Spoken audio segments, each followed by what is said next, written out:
Good morning, everybody, and welcome to another wonderful episode of My EdTech Life. Thank you so much for joining us on this beautiful Saturday, wherever in the world you may be, whether it's morning, whether it's afternoon, or possibly you're well into Sunday, wherever you are. Thank you so much, as always, for your support. Thank you so much for liking, sharing, and following our content. And hopefully, you're finding great value in a lot of the wonderful educators that have come in through here, wonderful creatives that have come through here as well, sharing their knowledge, their passion, and sharing their successes and sharing even their obstacles, but to help you get inspired to express your creativity as well, whether it's in the classroom or whether it's on your own as a hobby. So, whatever the case is, thank you as always for joining us. And I am really excited about today's show because today's show is really something that is near and dear to me because it has grown into my passion, which is podcasting. And there's definitely no doubt about that as you see me post on social media as far as podcast episodes and just podcasting altogether. The wonderful guest that I have here today is somebody that is definitely worth a follow and can definitely help you get over your imposter syndrome and just click record. And so today I'm really excited to talk to this amazing creator, content creator, podcaster as well. His name is Lloyd George. Lloyd, how are you this morning? I am fantastic. Thank you so much for having me. I know we've been planning this forever, so I'm so excited to be here.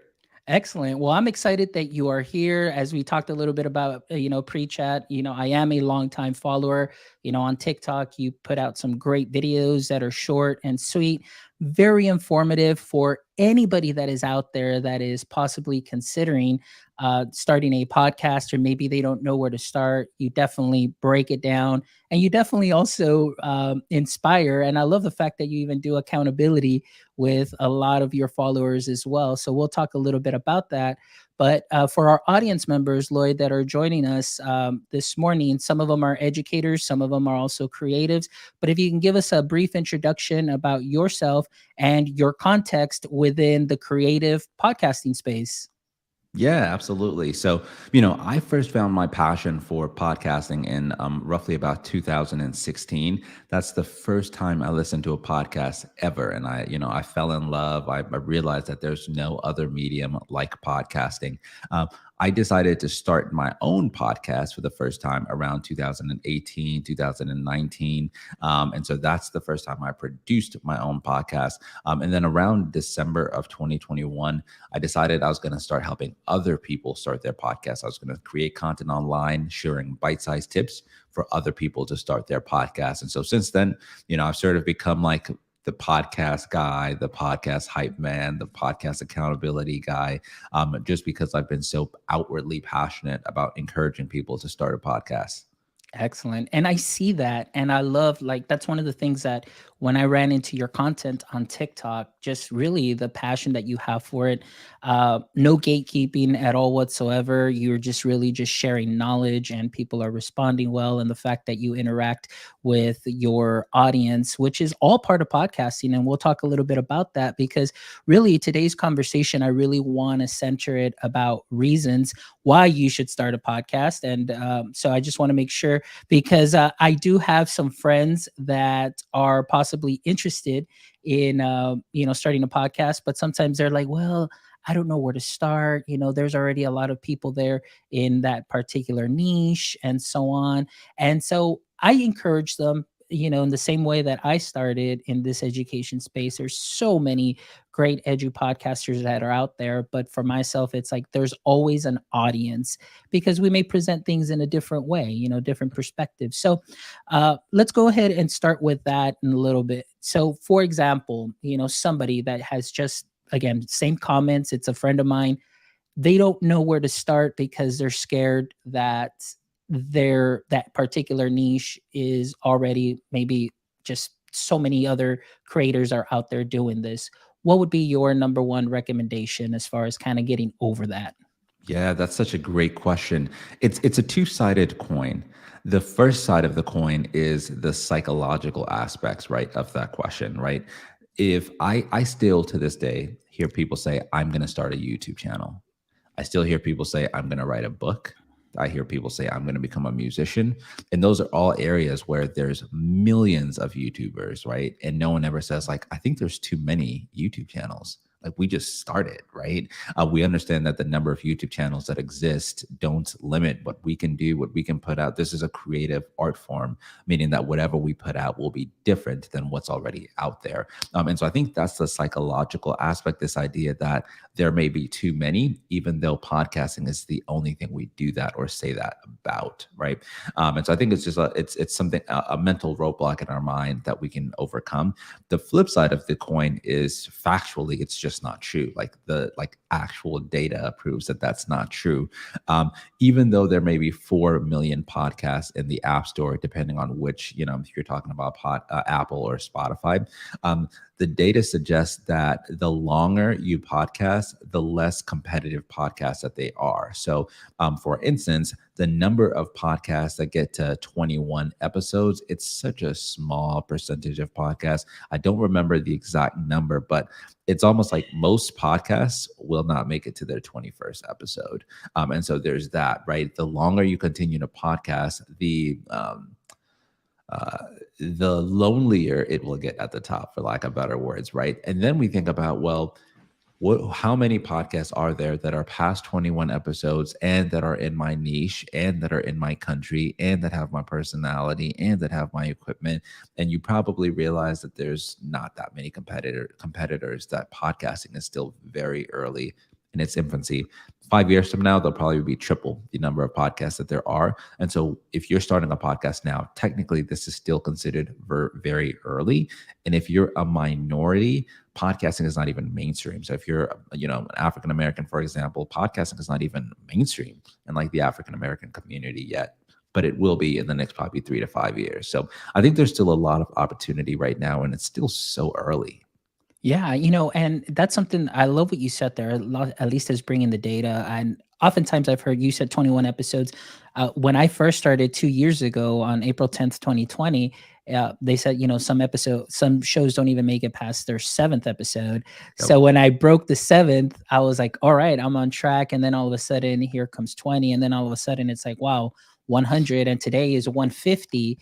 And it's just all about being consistent. And I think that one of the things that you mentioned, you're absolutely correct, because although there may seem like there are huge numbers in that specific niche, because not many will make it past 21, it does really shrink down the number of podcasters that are out there doing this consistently, which obviously gives you more opportunity to be listened to and to get into people's ears. So that is definitely something that's great to think about.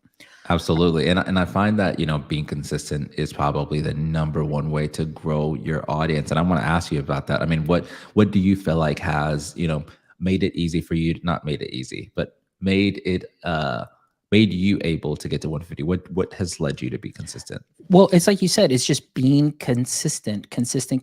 For myself, and I'm glad that you asked that, because that way people can hear, this perspective. Because oftentimes people will see somebody on social media and they're like, oh man, like they just have it together. But they don't understand the hours that go into you're really just seeing a polished product of the work that goes behind it. But really, it's just being passionate about what I do, passionate about my niche. And although I started kind of just blocking myself in sort of into the education space, because I do love creativity and I love expressing creativity, and I want my educator friends to continue to express their creativity. I've kind of started going out and finding creators and creatives on the TikTok space, even in the education space. And really, my mission, my vision, and my passion didn't start off as what the show is now. Back in 2020, it started off where I wanted to create a show where, because of pandemic, schools were closed down, teachers didn't know how to, manage online learning. So I wanted to bring in content experts. Hey, what are you doing? Show us this platform and so on. But in my mind, kind of got into that imposter syndrome of, well, there's already a lot of people that are doing that. There's already people that are great at what they're doing. And so I kind of just organically moved into, hey, I want to hear your story. Like, how are you doing? Because at the time, the focus was, I need to learn this, I need to learn that. But I don't think anybody was really asking educators, how are you feeling? like what's going through your mind, what are some of the obstacles you're seeing, what are some of your successes, and really getting their story. And for a while I really felt I was kind of, let me see, not really fitting into the education space, just because I know my show's called My EdTech Life, but we'll talk about some tech, but it's all about amplifying creator and educator stories. So I kind of felt like, man, I'm kind of like not either here or there. But I just said, you know what, I'm going to roll with this. And because I love what I'm doing and I'm passionate about it and I believe in what I'm doing, um, thankfully for all the support of educators and creatives that are out there, have been able to make it to 150 episodes because I'm continually looking through social media, finding creatives such as yourself and saying, hey, would you like to be on the show? And just DMing people and looking. And sometimes I'll get people that'll contact me asking, hey, can we be on the show? And I'm like, of course, that'd be great. So Right. it's been great to just be able to be a hustler. And that's, it's just, I'm hustling. I want to get people, I want to get their perspectives. I want them to share their stories. And I want people to know that there's a platform here that is available to them to share their passion. So that's really what drives me, and that's every Saturday morning I wake up and I'm like, man, this is going to be an awesome day because I'm going to learn, and the people that are going to listen to this are going to learn also as well. So yeah. That's awesome. I love that. I think you summed up that perfectly. And it requires just a lot of creativity and hard work and persistence because, you may be messaging just like us. We were trying to plan this probably for the last 3 months. So I wholeheartedly agree. Yeah, no, for sure. That's one of the things. But yeah, so and the reason I'm just thankful for this episode too, because like I mentioned, I have a great friend of mine who I posted something yesterday on Instagram, 5 reasons why I love podcasting. And, he mentioned, he's like, well, I want to do this, but he just felt kind of intimidated and so on. But, I'm just willing to help. I said, hey, I can help you out and so on. And so that's great that what you shared to help alleviate some of those nerves and so on that people Yeah. may have. So, okay, so now it's that psychological, we're talking about data and so on. So now what is the, with your interaction that you have with your audience on TikTok, once they get past that, what do you see the next immediate roadblock for them is once they said, okay, I'm going to click record, I'm ready to go, and now what? So Yeah. what has been your experience? So I think this is where my opinion maybe differs than lots of other experts in the podcast industry. Between the time when you decide that I'm going to start a podcast and the time you actually record, what happens in between there is sort of like where I fundamentally disagree with lots of experts. A lots of podcast experts will tell you like, okay, the first thing, like the two things you need is to decide why you want to start a podcast and what your podcast is about. And the reason they're telling you to decide what you like, why you want a podcast is they need you to have some sort of like end goal. Like, do you want to make money? Do you want to, do you want to tell stories? What about this medium is like impressive to you? And so I think that, I completely throw all of those things out the window and I'm just like pick up your phone, record, and just talk about whatever's on your mind that day. Right. I'm more like even if you don't know what you're going to talk about, if you don't have a niche, then that's what you should talk about.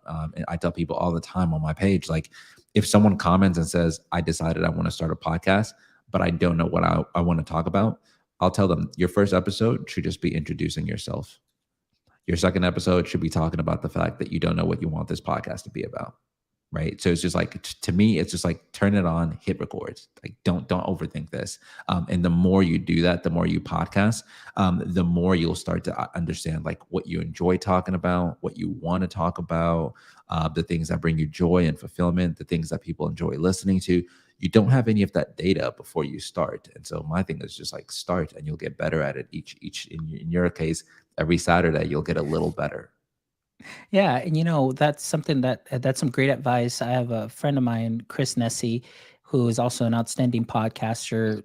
Shout out to House of EdTech, and he's really, after I got him on the show, I think he was early on in the show, and he told me the story too that he had so much to talk about. And he was essentially, he said, I was talking my wife's ear off pretty much. And she said, you know what, you should start a podcast and just click record. That way you can go ahead and just share out everything that you have on your mind and so on. And so I agree with that advice, although some people may say, well, no, you really have to start here and be a little bit more strategic, end goal in mind. I didn't start thinking about that until probably maybe 120 episodes in, because really for me it was just, hey, I just want to get educators' voices amplified. I want to get creatives on and give them a platform where they can get their creations amplified, their creativity, whatever it is that they're doing. And then now I'm slowly kind of saying, okay, now that I've kind of established the platform, now I'm kind of working backwards and saying, okay, now what can I do to get 1% better every day? And now it's more of, okay, let's see if we can focus on, just specifics, as far as sponsors, or, focus on little things here and there that are just going to make the production value a little bit better, the social media aspect and so on. And so being a one man show, that can definitely be overwhelming where you hit all those parts. So I want to ask you, because of the work that you've done and your presence on social media, how do you find that balance or that time to create and put stuff out continually and consistently to continue to have your audience, follow you? Because I know that, at least from what I've seen, you're also a one man production and your show. So what are some tips that you may share with some of our, future podcasters that may be listening? Yeah, that's such a great question because I think because podcasting is so heavily dependent on consistency, you want to get a system to record, edit, and publish that is very easy and efficient, something that's easily repeatable. And so I think that if I spend any time on anything, it would be that. How do I record or set up my recording system in a way that's so easy that I could set it up in 5 minutes and just do it without thinking? And so, for one thing, I recommend, like, if you're starting your first podcast, you should use tools like Anchor, right? Where it requires no setup, it requires not a lot of time, not a lot of money. You could do it in an instant, straight from your phone, and it publishes it for you. I mean, it's just like the easiest way to record. And so, for me, I know what makes it easy for me to record. I know what day I need to record. I know that I need to be recording on Saturday. I know that, I need to be doing it virtually to be consistent. All of these things are things that podcasters should be thinking about and may be different for them. For other people, for instance, it may be that you need to do a solo podcast because you may not have time to email guests, for example. So those are some of the things that podcasters need to think about, just in terms of, what is going to make it efficient and easy for me to record, edit, and publish consistently. That's the easiest way to manage running a podcast as like a solo podcaster. Excellent. Well, good morning, Amanda. Thank you so much for joining us. I just want to give a shout out to Amanda Macias, also, who's a great supporter of the show. So thank you so Hi, much for Amanda. joining us. All right. So yeah, and that's one of the things that at the very beginning, I was a little overwhelmed, that I was thinking, I don't know how I'm going to do this with such a heavy workflow. But, once I discovered, Anchor, and then now one of the things that I do, and again, maybe just through your experience and tell me what you think, really what I do is I tell people, because I am just a one person show, I don't have a lot of time to go in and edit audio as much as others. And quite frankly, I don't have the finances to go and outsource that. So what I do is pretty much, it's what you see is what you get, what you hear is what you get. And I just upload everything immediately up to Anchor, because in my mind, I'm thinking, well, as long as the sound is good, but I just want people to see, like, this is a true conversation. Like, if there's a tech difficulty, hey, tech happens. And in my mind, it's always been like, it's just genuine, raw audio. This is the conversation. Here you go. And at first, people were like, well, people don't like that. You need to spend some time editing. I said, I don't have that time. And I just love being consistent and just talking to people. So I just download the audio. So we'll be done here.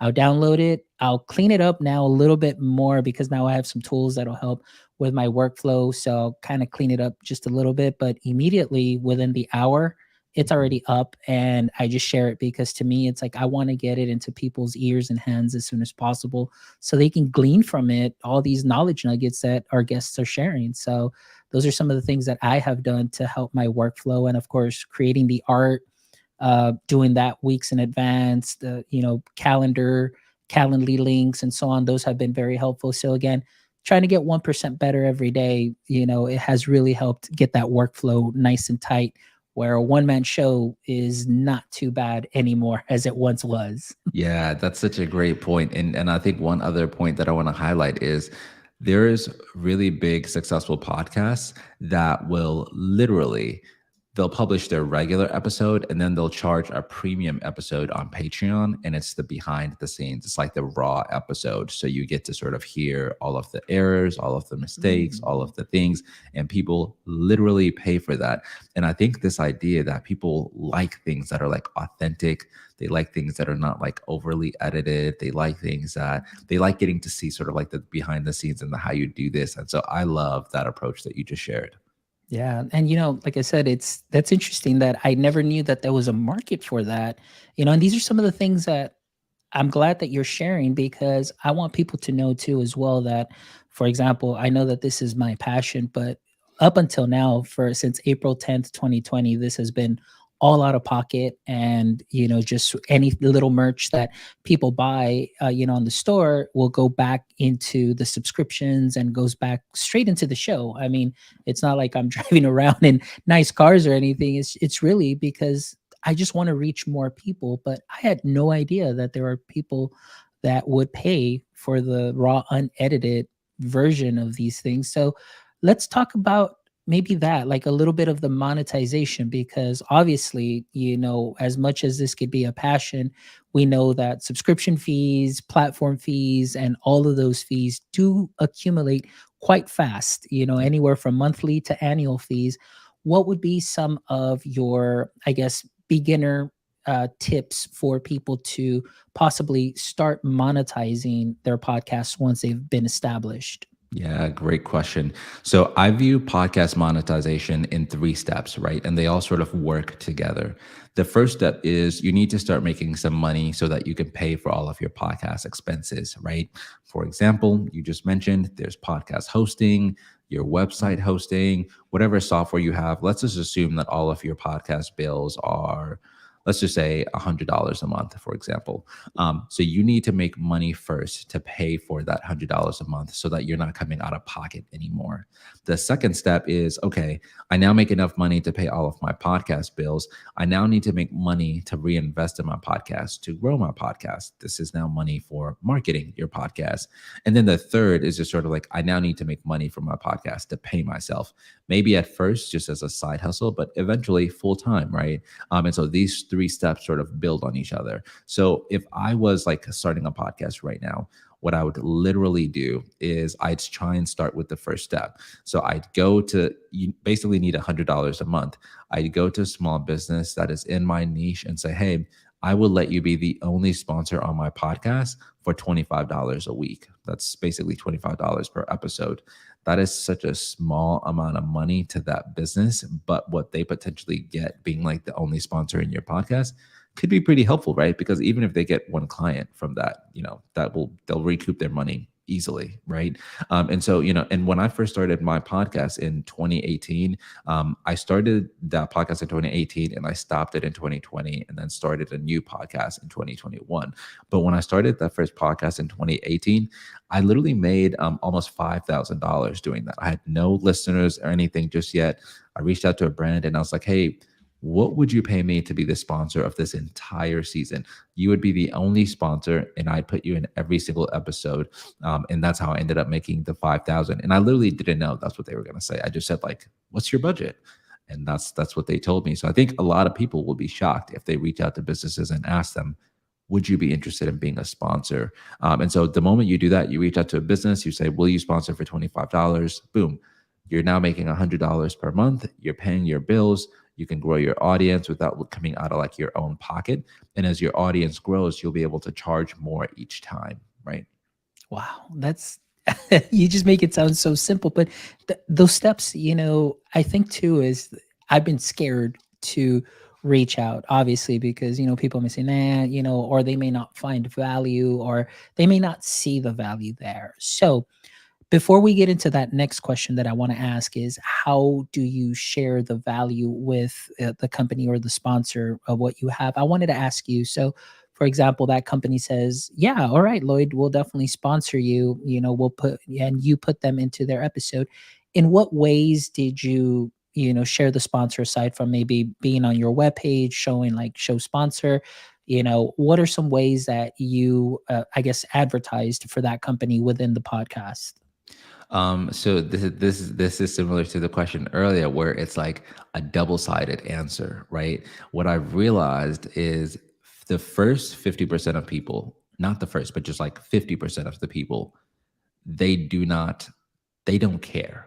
They're just doing it to support you because they like you. They don't care about your data. They don't care about how many listeners you have. They don't care about where you're going to put it. They literally are just doing it to support you. And I'd ask people to sponsor and they'd give me the money and I'd be like, "Well, I'm going to put you here, I'm going to put you here, and I'm going to send you the analytics, and is there anything you want me to are you hoping to get listeners or followers from this or customers? Like, what why are you doing this?" And they would literally wouldn't respond. They just send me the money and just say, "Thanks, we don't send us anything back. Great, we're good." And so that just showed me that, like, it's not to them. To them, it was not about the fact like what they could get out of this sponsorship, and more about the fact that they like what I stood for, they liked my brand, and they just wanted to support me. The second 50%, with those people, the way that I showed value, these people do care, right? They want to know, okay, well, what am I getting? How do I prove that I'm going to recoup my money? And so for those people, there's a few different strategies that you can use to um, make sure you're viewed in the right light. So, for example, at the time when I got that $5,000, my downloads were very low. Like I had done like 4 test episodes, but I really didn't have any like real downloads. I maybe had a total of like 200 total downloads for like my entire season. And so what I instead of saying like, "Hey, here's how many downloads I had," what I did was I looked at every single person that had agreed to be a guest on that season. I went to their social media. I added up all the followers that they have. So some of them had like 10,000 followers, 30,000 followers, 50, 100,000. One of them had like 800,000 followers. I got all their followers, added all of those numbers together, and said, all of the people that are going to be on my podcast have a total following on Instagram of 16 million, for example. I think the number was closer to like 4 or 5 million. And so they have a total of X amount of million of followers. So I'm assuming that if I publish this episode and they promote it on their page, it could potentially get seen by X million number of people. And so you get what I'm saying? Like that, it's in my best interest to sell myself that way. It's not in my best interest to say, this is how many downloads I have. So you want to find those sorts of like data points for you. Like, what about your podcasting is amazing? And if you have smaller guests on your podcast and you can't do what I did, maybe the thing you're doing is saying, the ed tech industry is predicted to grow by 3 million next year or by 3x next year. Don't you want to be at the forefront of that? I'm giving you an opportunity to sponsor in a podcast that would highlight your brand as a leader in the space, right? Like, so find like some of those data points that's going to make them view your podcast as the thing that's going to help them get there. Wow. That is amazing right now. Just the ideas that have gone through my mind right now and thinking like, I don't know why I never thought about this. And again, it just goes back to, in that sense, that imposter syndrome, just that fear of rejection and so on. And because I'm going to tell you some of my experiences have been is where I have gotten emails of people that are like, "Oh, we would like to sponsor your show."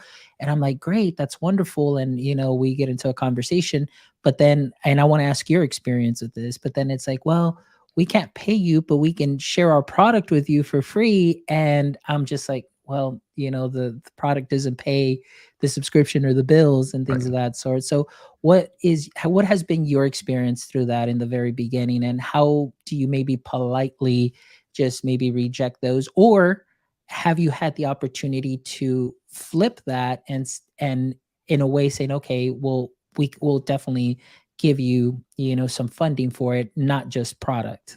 Yeah, that's a great question. And I think that happens quite a bit. And so I get a lot of emails just saying like, "Hey, we want to send you free products. Can you, write a review, share it, talk about us?" And I decline all of those just because that's not the kind of work I want to do.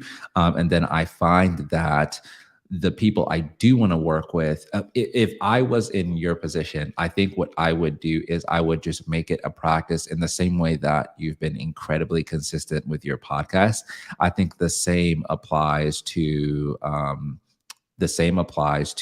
sponsorship. So, for example, I maybe pitched like 10, no, maybe like eight big brands this year that I said, like, these are like my dream brands. I would love to work with these brands. Of the eight brands that I pitched, six of them said no, but two of them said yes. The only problem was it took about 8 months for me to get an answer, like either a no or a yes. So basically, from January, I've been messaging them saying, like, hey, I'd love to work together. Hey, I'd love to work together. Hey, I'd love to work together. Hey, I'd love to work together. Oh, hey, I'm in your city. Do you want to get coffee? Oh, you don't have a budget yet? No worry. Great to like build this relationship. And I've done that for like basically from like the beginning of the year. And just recently, we've like on two of the brands, I've like closed the deal. And financially, it's worth it because I've made enough money to recoup that time. But that's just an example of like how much time it took to close that. So that's like one approach I would take, where it's almost like every single week, in the same way that you're going to record one episode, every single week, you're going to send 3 outbound emails. And 2 of those 3 you send are probably going to say no, but 1 of the 3 is probably going to say, maybe, let's keep talking about it. And then at that point, it's just a matter of like time. That's like the first approach I would take, just reaching out to brands a discipline. And so it's less about what they may say and more about you just like building the act of like reaching out to them. That's like part 1. And then part 2, if you want to get money sooner, right, and you don't want to wait that 8 months, a simple way to do that is just to continue to lower the bar. So you reach out to someone, you say, will you be a sponsor? And it doesn't even have to be a business. Reach out to creators like myself, right? Like I have a newsletter, right? Like I would love to sponsor your podcast, right? And so you reach out to me, you say, hey, Lloyd, would you like to be a sponsor? It's going to cost you $500. And transparently, I would tell you that's like a bit too high than what I could pay for right now. But then you say, great, no problem. What about 250?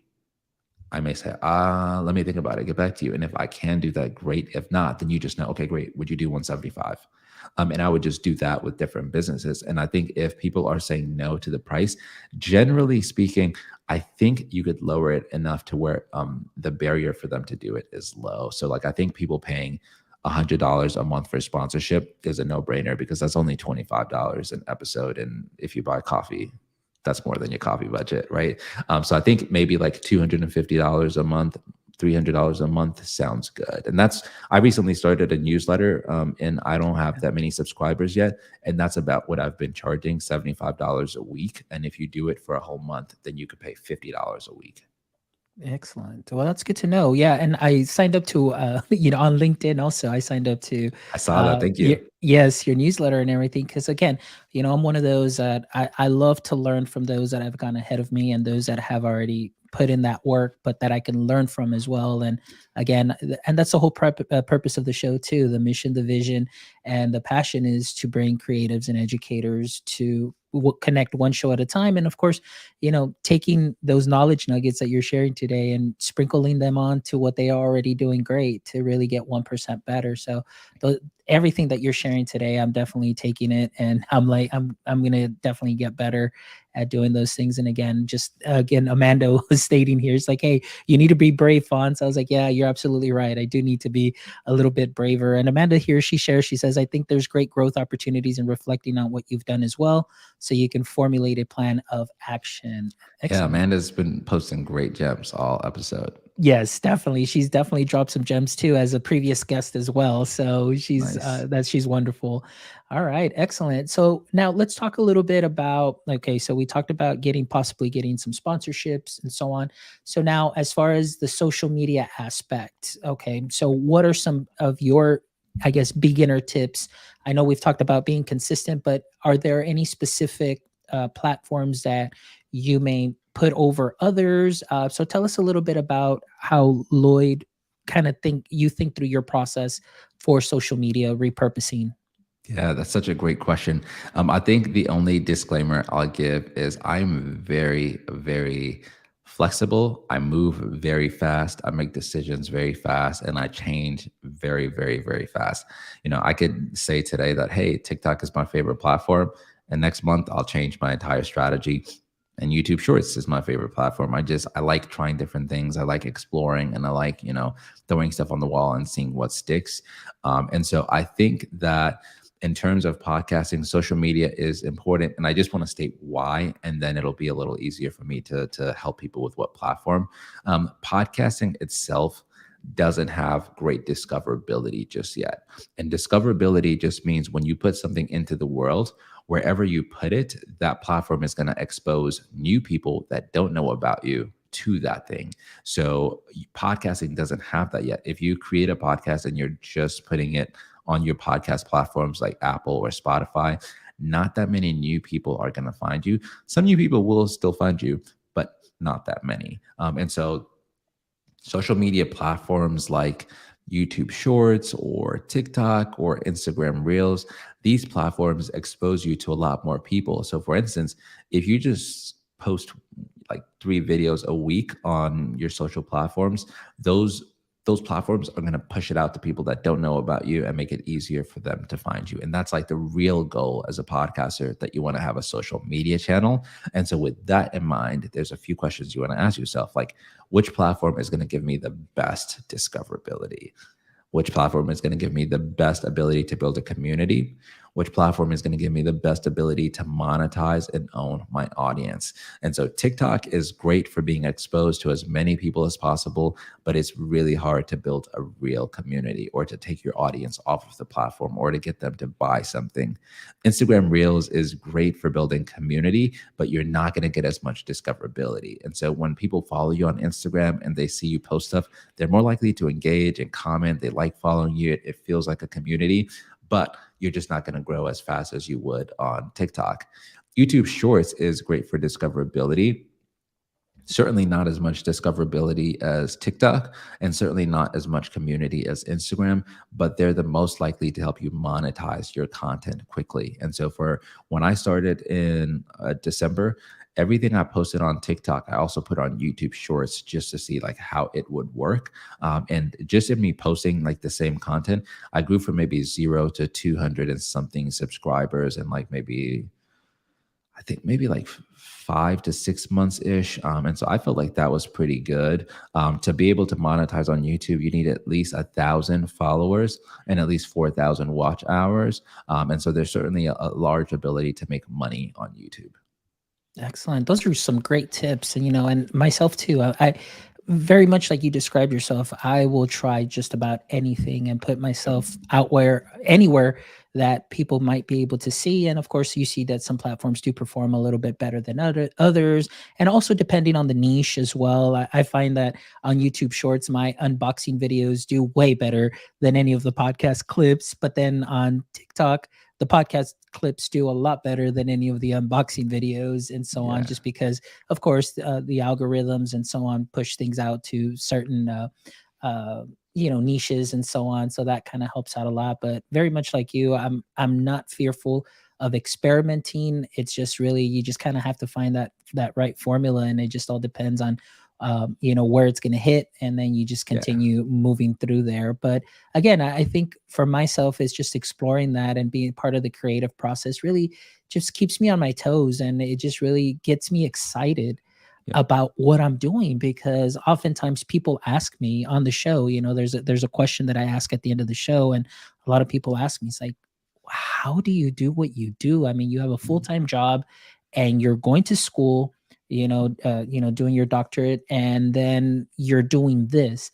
I said, it's just my passion. I make time for it because for myself, this is my self-care, Yep. honestly, being able to converse and learn about what I'm passionate about, and just to be ready in season and out of season and be able to share those nuggets with other people as well and what works. And, so that's really what's helped me out and being consistent. But again, I don't mind being out there, putting myself out there on any platform at all Yeah. whatsoever. Same Uh, here. I agree with that approach. Excellent. Yeah. Like Amanda says, yeah, it fills my cup. Exactly.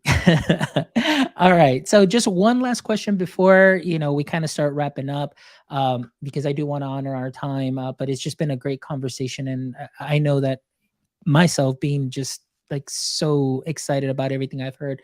I know that our audience members that are listening or will rewatch the episode will Mm. definitely glean from it. But as far as repurposing content, your clips and so on and so forth, aside not so much the social media aspect, but how do you, I guess, work that out as far as, how do you know what clips to take? Do you do that on your own, or are you at a point now where you can kind of, outsource that to just continue to keep your content evergreen? Any tips on that?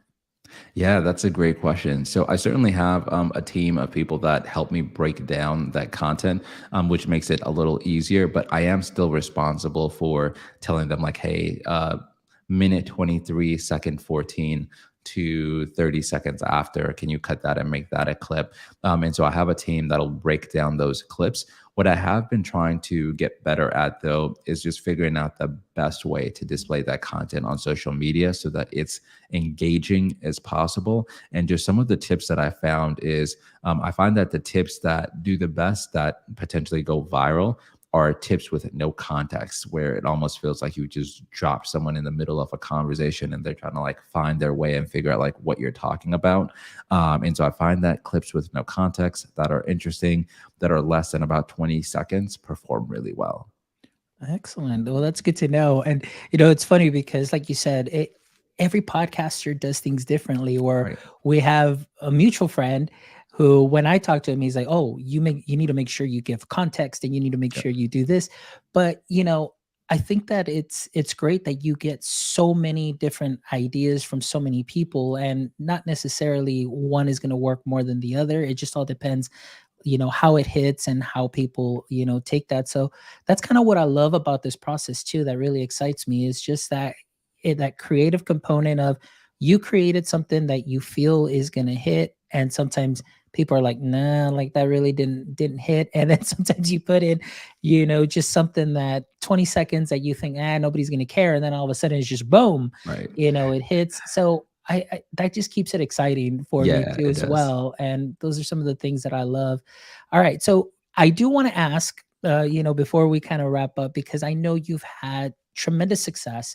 You've had so many followers because of everything that you share. You're so transparent in your setups. You're transparent in how you podcast. You're out there, you're outside podcasting, you're indoors. You pretty much talk to anybody and you share that wisdom on podcasting. But I recently saw a post where you were outside, or you were getting into a studio, Oh, possibly somewhere. I don't know if we can talk about that. I know that you put it out there, and for I guess another platform where maybe you did, maybe kind of like a class that you might have worked on. I don't know if you're able to talk about that, or maybe just share just a little bit about that experience. yeah, absolutely. It certainly can. So a few months ago, I was LinkedIn reached out to me and said like, "Hey, we love your content. This is great.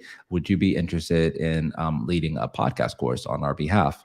And I was like, "Oh, this is." I mean, I couldn't even believe it was happening. And so worked with them. I like auditioned, and then I had to work with them to create an outline, create a script. We've basically been working on this for like about 6 months, and then last week we were finally done and clear to record. So they flew me out to California, spent a week there recording the course, and the course comes out early Q1 2023. And the course is centered around the easiest possible way to start your podcast using Anchor. And so I'm so excited about it.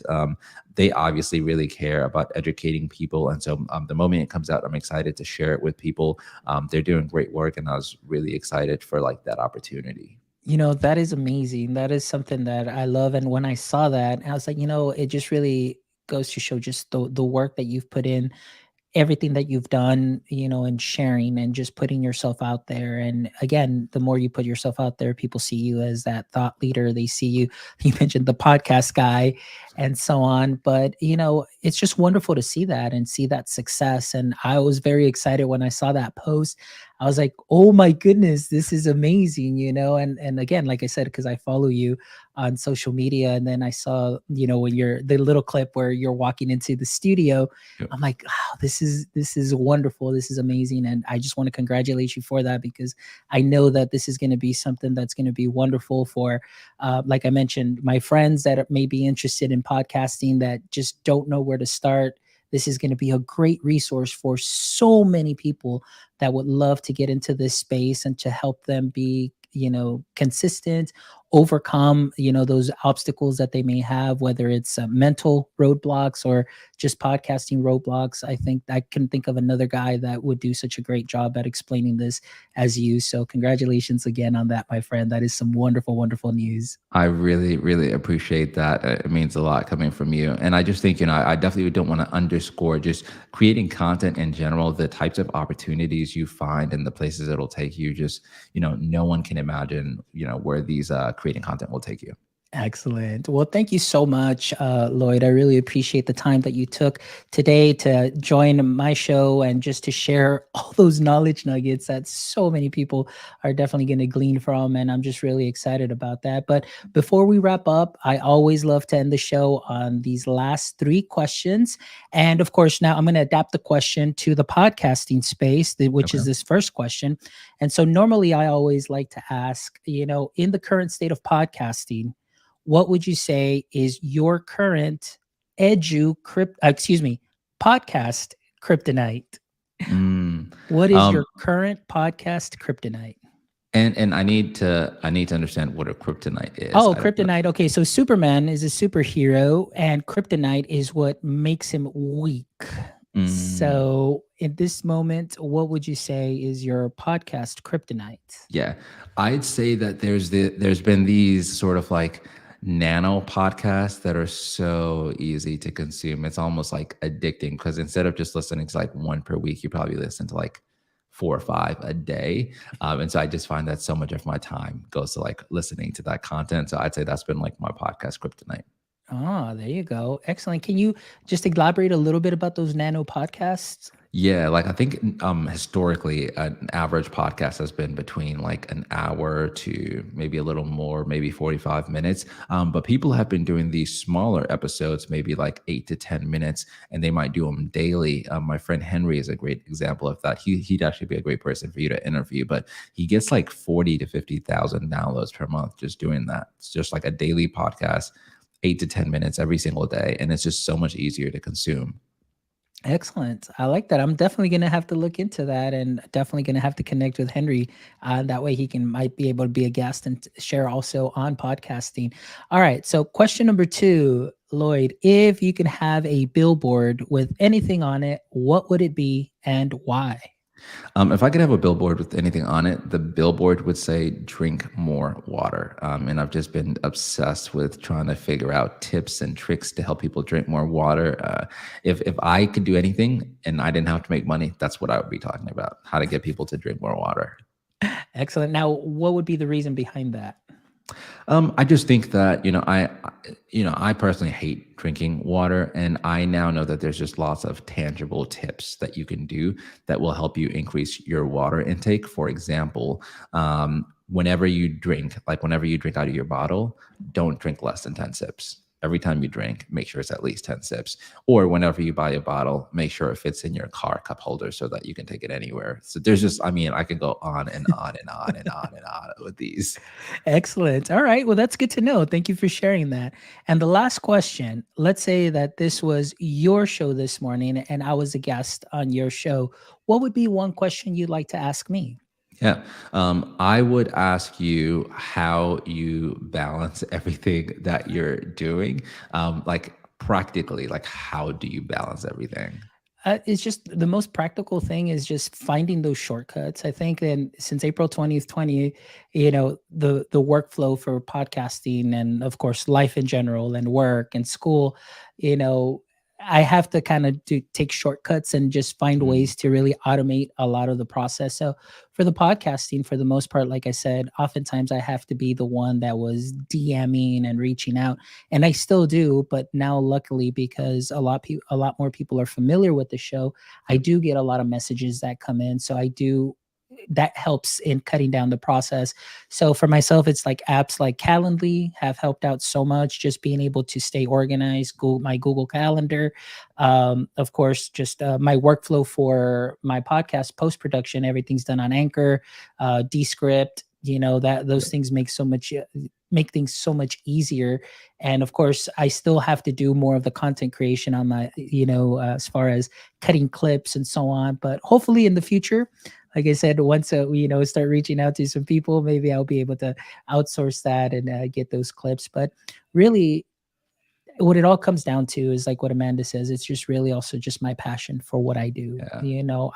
I give 110% to everything that I do, and find that balance in everything, because I want to do everything to the best of my capabilities.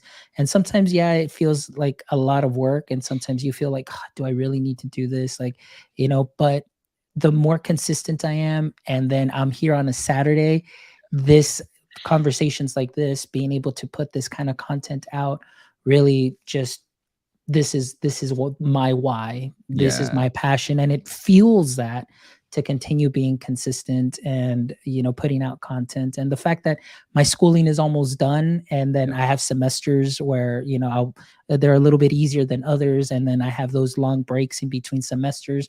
That's really when I get going and start trying. Sometimes I'll even do 2 episodes a week if I Wow. can, because I love being consistent, and I want people to hear other people's stories, Right. and that's what drives me. So, yeah, I mean, it really, not a whole lot there as far as, I wish I can give you a clearer answer, but the way my mind and brain works, it's just that's really what it is. It's just Yeah. ultimately comes down to passion.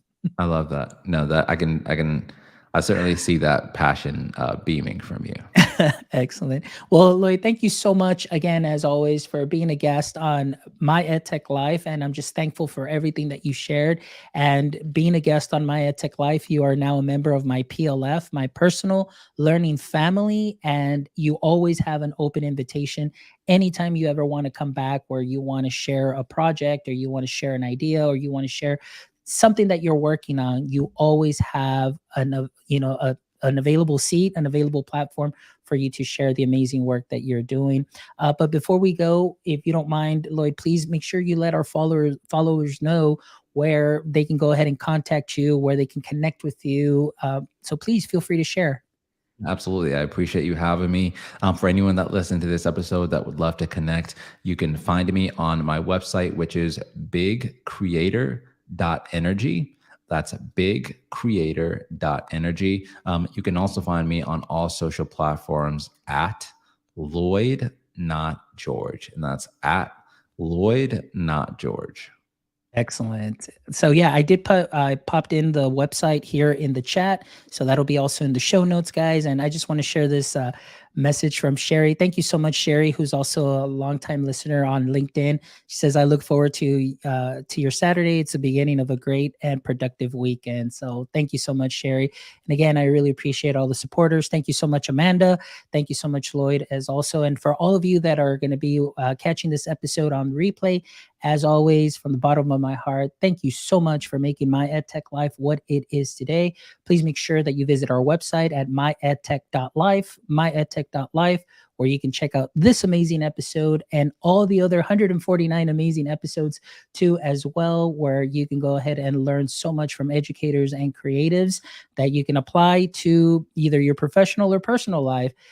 And again, as always, remember that our mission, our vision, and our passion is to connect educators and creatives one show at a time. Make sure you stop by our store as well. We've got some great merch. We've got some caps, stickers, sweaters. So make sure for this winter season, you definitely get yourself a nice sweater. We do have a sale going on right now, 15% off. So make sure that you visit our store, get yourself some My EdTech Life merch. And as always, my friends, from the bottom of my heart, thank you so much. And don't forget, as always, my friends, stay techie.